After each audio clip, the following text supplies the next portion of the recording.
Hi everyone, and a very warm welcome to all of you.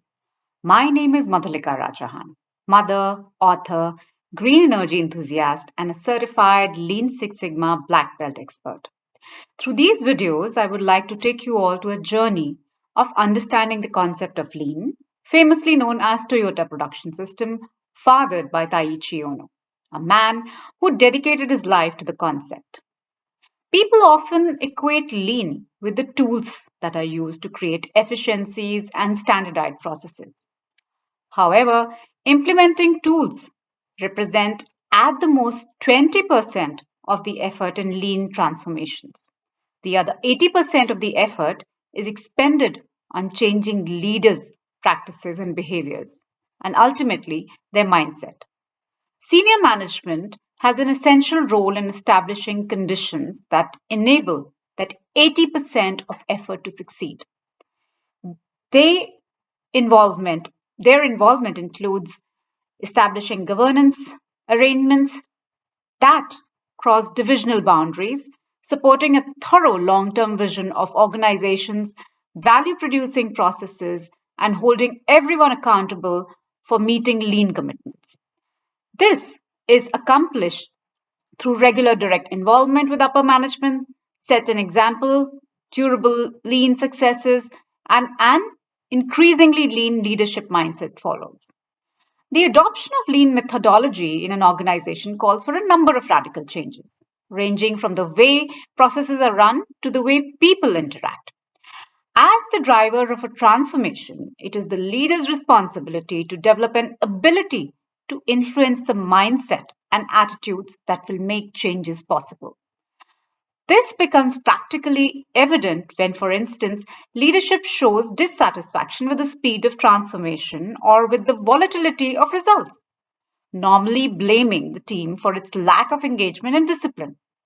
Then analyzing the root cause of that disappointment, however, many of these leaders are faced with rather difficult and different reality. They are the problem.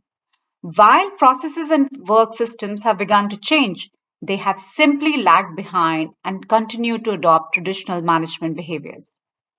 Change, however, is easier said than done. The first question many of them might like to ask is, in what ways should we change? Or what are the characteristics of a lean leader? There is no simple answer to this question, but our experience helping leaders reflect on their roles, coupled with the lessons we can draw from the lean transformation framework, can perhaps support an analysis.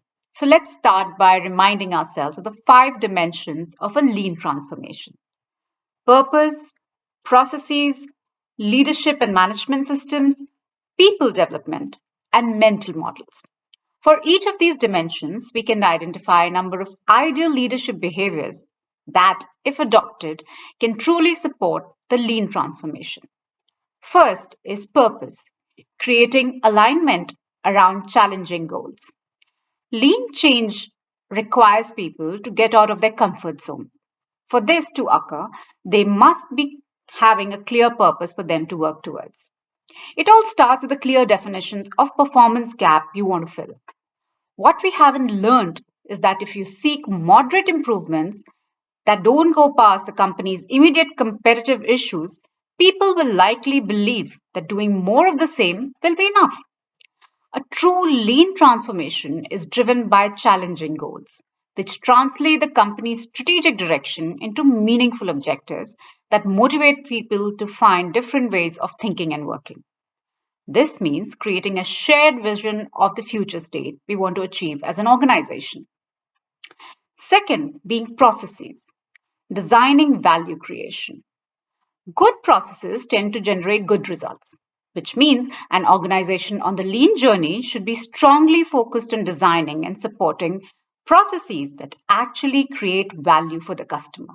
This, however, is only possible if leadership knows and understands lean principles and tools, as well as the company's processes. Lean is a business wide management system of strategic importance for an organization, and that every leader must learn its concepts and tools, and beyond that, their connection to customer needs. In this sense, the first and the most critical decision a leader should make is to acknowledge with humility his or her need to learn, followed by a commitment to deepen their understanding of a lean management system and its applications across the business. In time, this will allow leadership to spearhead the complete redesign of a company's value streams, eliminating organization silos if they exist, and therefore allowing for value to flow towards the customers more quickly and with less waste generated. Management system and leadership styles. Practicing the Gemba attitude. In lean transformation, management processes need to be redesigned so that they will support value creation. Detecting variation using a PowerPoint presentation during endless meetings in the end of the month, for instance, is totally incompatible with lean. A lean leader acts in a completely different way, interacting with people in their workspace and developing a Gemba attitude. When facing a problem, he or she goes, sees, asks the why, and shows respect. There are several lean principles supporting this approach. Hoshin objectives are deployed to work cells, and variation is visually identified and dealt with rapidly by teams using a management system. Attitude is indeed the biggest change necessary. Leadership must transform the way they interact with teams. It's neither the traditional do it my way nor the radical anarchical do it your way. Instead, leadership should embrace a follow me style based on asking questions. Developing problem solvers. Problem solving based on the scientific approach is the essence of lean thinking. And developing all members of the team to become problem solvers should be the main task of a lean leader. In a lean environment, the leaders act as a coach who continuously develop the problem solving skills of his people. One of the most important skills to nurture is, without a doubt, the ability to ask the right questions instead of providing solutions. This process encourages people to think, understand the situation and its underlying causes, establish effective countermeasures, and assume responsibility. It goes without saying that a leader, too, must be able to effectively solve problems. As everything in lean, there is a skill that can only be learned by doing, solving multiple problems, simple as well as complex, operational as well as strategic, and practicing the scientific method.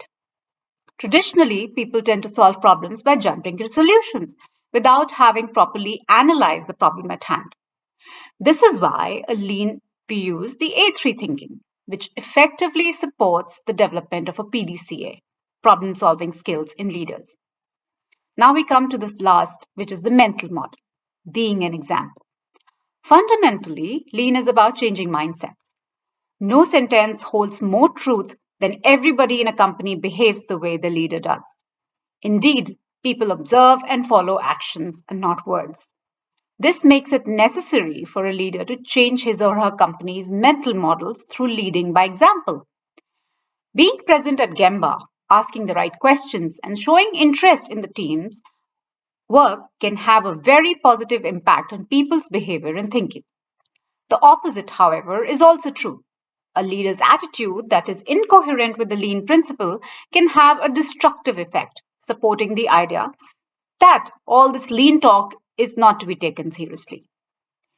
Just to recap what we have said so far, for each of the 5 dimensions of transformation, a leader should be able to create alignment around challenging goals, commit to learning lean in order to support the design of a solid process, adopt a Gemba attitude based on go and see, ask the whys, and show respect, develop an army of problem solvers, and be an example for the rest of the organization to really change mindsets. As each company is different, each leader should adopt his or her approach to lean to fit the company's needs and circumstances.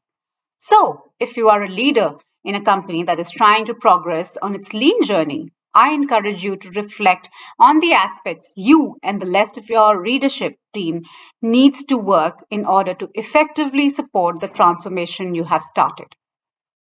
With this, we come to an end to this edition. Don't forget to like and subscribe and comment in the comments section on what you'd like to hear more. Until next time, this is your host, Madhulika Rajahan, signing off. Have a wonderful day ahead.